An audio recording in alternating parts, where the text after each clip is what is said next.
Hey, what's going on everybody? It's etaprime back here again. Today we're going to be taking a look at the most powerful Android device that I've ever had the chance to test on my channel. This is known as the Nubia Red Magic 6. This is slated to release in April 2021, but I was lucky enough to receive an early unit for some testing, and that's exactly what we're going to be doing in this video. So inside the box, obviously, we're going to get the phone itself. Like I mentioned, this is known as the Red Magic 6. This is not the Pro model, but it's powered by the same exact chipset, and we will get the same performance out of the CPU and GPU combo, whether you pick up the Red Magic 6 or the Red Magic 6 Pro. Along with the phone itself, inside of the box, we're also going to receive our USB Type-C charging and sync cable. And by the way, the Red Magic 6 does support display over USB Type-C, so we can plug this into a monitor or a TV and get an image out. And really, the last thing we're going to receive here is a 65-watt quick charger. Now, I do want to mention that they will be launching a global version that only supports 30-watt quick charging, but this one here does support 65. When it comes to the display on the Red Magic 6, I mean, this thing looks absolutely amazing. It's a 6.8-inch AMOLED display at 165 Hz, as you can see up top here. We can actually swap this from 60, 120, 145, and 165. And the display itself also gets pretty bright, topping out at 630 nits. The Red Magic 6 also incorporates these Pro shoulder buttons, and from within software we can actually map these to any non-physical on-screen control, making it a physical touch button. And to tell you the truth, when this launched on their other phones I never really gave it much thought, but after using it a lot with mobile games like PUBG and Call of Duty Mobile, it's hard for me to live without it. I personally really love these triggers.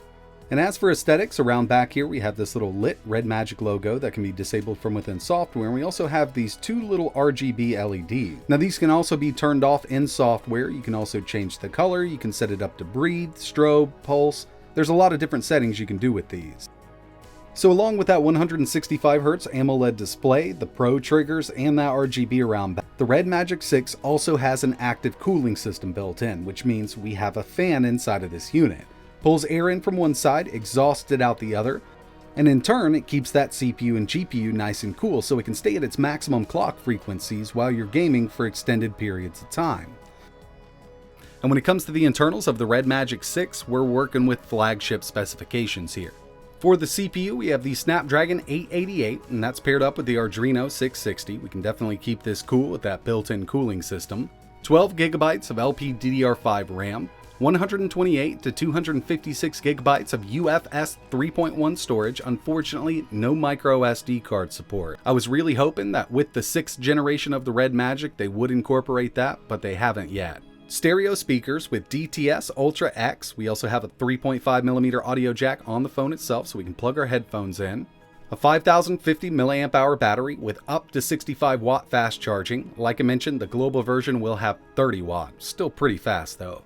5G, Wi-Fi 6, Bluetooth 5.1, we have that built-in ICE 6.0 active cooling system, and it's running Android 11 with Red Magic UI 4.0. When it comes to usability, this thing is super quick. Now I have the screen set to 165 Hz and it's super smooth, but it's really hard to see on camera. We can head over to the display options under settings here and change it from 60, 90, 120, 165. I'm just going to leave it at 165, but keep in mind this will burn more power.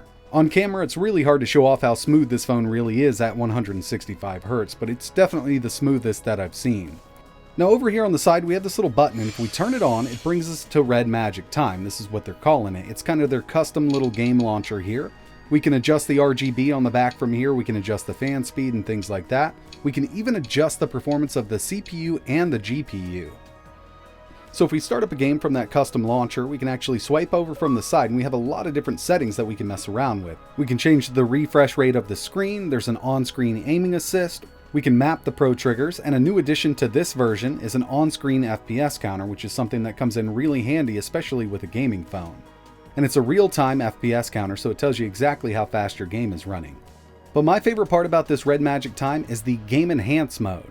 From here, we can set it to auto, CPU mode, GPU mode, and super performance. And what this is going to do is keep those GPU and CPU clocks on up there so it doesn't underclock itself. And with the addition of that cooling fan built in, we can run like this for hours on end. Now what I have going here is just Minecraft Pocket Edition. Got the FPS on screen and we're running at 120 FPS.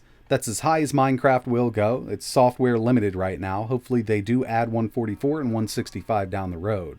But playing this at 120 FPS on a mobile device is pretty impressive in my opinion. One thing I love to do with these higher end phones is run some benchmarks, so we're going to jump into there, then we're going to test some more high end games, and then move right into some emulation, because that's really where this phone shines.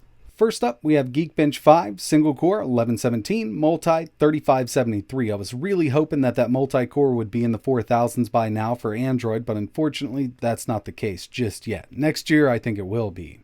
Next up, we have 3D Mark Slingshot Extreme. It's maxed out. I've actually never seen this before on an Android device, but it's telling me that this phone is too powerful for this benchmark. So I moved over to their new Wildlife benchmark, which is a Vulkan benchmark. And we got a total score of 5,691. And the final benchmark I ran was Antutu. And we got a total score over 800,000. This is the highest score that I've seen out of an Android phone in Antutu as of March 2021. In the future, we will see higher scores, but this is pretty amazing. So when it comes to native Android gaming on this device, it's going to do basically anything that you can get from the Google Play Store or sideload. Here we have Call of Duty Mobile, here running at 90 FPS, and I think the game is capped at 90. I do have my FPS counter on screen. I know it's a bit hard to see, but we're sitting here fluctuating between 87 and 91. I mean, this game is fully playable on this device, totally maxed out.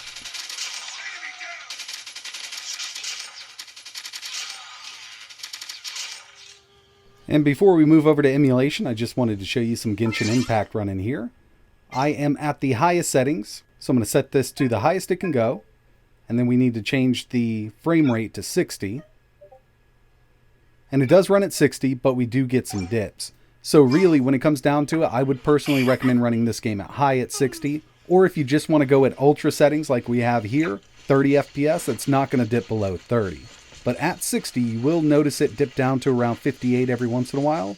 Overall, some of the best performance that I've seen out of this game on Android.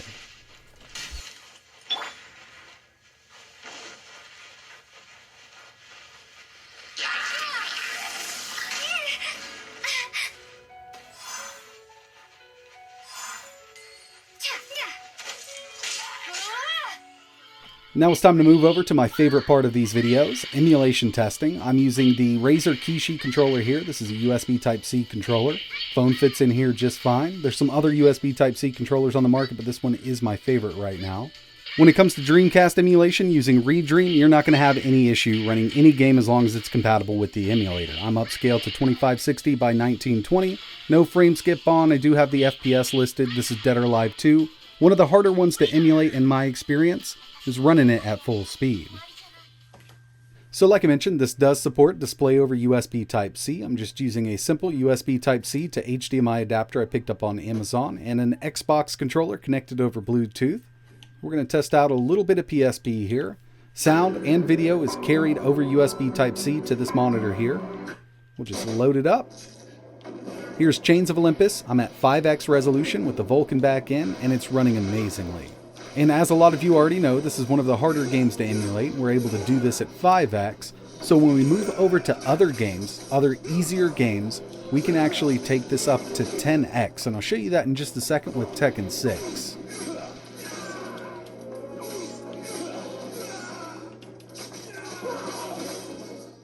So here we are with Tekken 6, no frame skip, no hacks, 10x resolution using that Vulkan back in, and it's going to run at full speed. So overall, PSP emulation is no problem at all for the Red Magic 6, whether you want to do it over HDMI or the built-in screen. I got both of them up and running here. I just kind of wanted to demo this. Now it's time to move up to something a little higher end. You win. Round 2.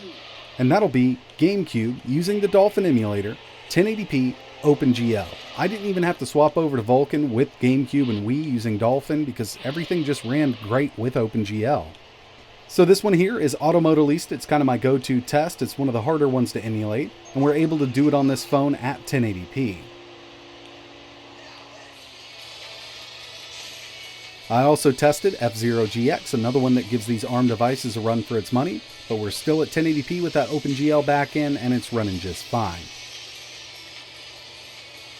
So when it comes to Gamecube, using that Dolphin emulator, it's working out great.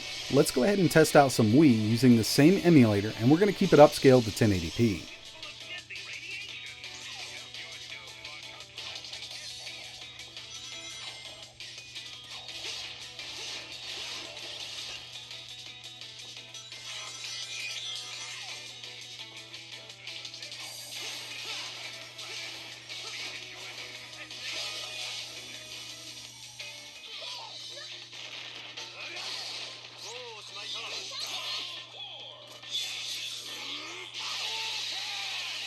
So overall, this is some of the best GameCube and Wii emulation that I've seen out of any Android device, be it a phone, tablet, or an Android TV box using the Dolphin emulator. Moving over to PS2 using Damon PS2 Pro. Keep in mind this is basically the only emulator we have. There's another one called Play, but I've personally never had really good luck with it. This uses a ton of hacks in the background, and really what we need is a good emulator built from the ground up specifically for ARM.